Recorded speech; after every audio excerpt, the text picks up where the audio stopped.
Good evening, everybody. Uneducated Economist here. I was reading these articles coming out of Market Watch, and one of them was from 2016. It was quoting this guy, Sato. He was a Japanese economist. He worked for Morgan Stanley. Anyway, he had some pretty interesting things to say about negative interest rates.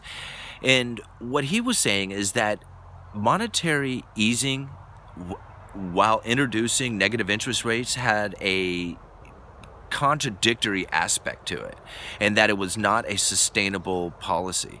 He went on to say that the negative interest rates had more of a monetary tightening than it did monetary easing.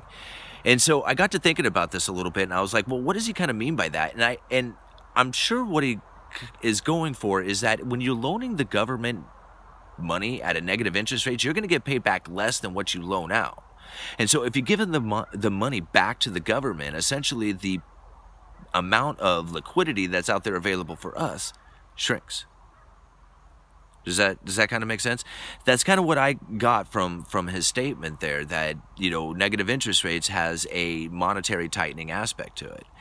Then I got to thinking about this. It was just like, so Acme Jetpack and I were talking, and one of the things that I kind of thought about was what would happen if mortgage rates went extremely negative.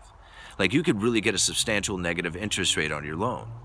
Now, I didn't figure out the numbers exactly. I'm just going to kind of just be vague with them. But imagine that you go to buy a house for $400,000, and you go to the bank and you say, hey, I got this house here I want to buy for $400,000. And they say, great, here's $400,000, go, you know, for the house, and you're going to pay us back $380,000 over the course of the next 30 years. Does that make sense? Does that sound right? Does that sound like something that a bank would honestly do? Like, hey, that's cool with us. Here's $400,000, and we'll just take a loss for the next 30 years.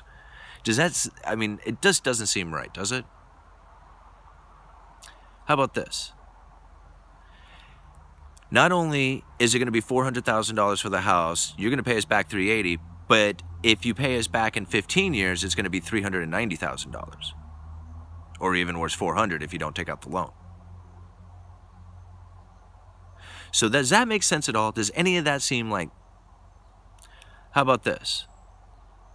You want the house for $400,000, we're a bank, we got negative interest rates going on. How about we loan you $425,000 and you pay us back $400,000 over the next 30 years? Now, does that seem reasonable? See, that's where I see negative interest rates going. I cannot imagine a bank is going to take a loss. But they will take the shot and say, we'll loan you $425,000.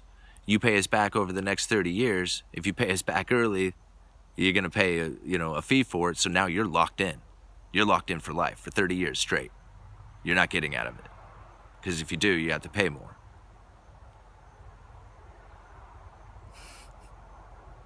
This is the world of negative interest rates.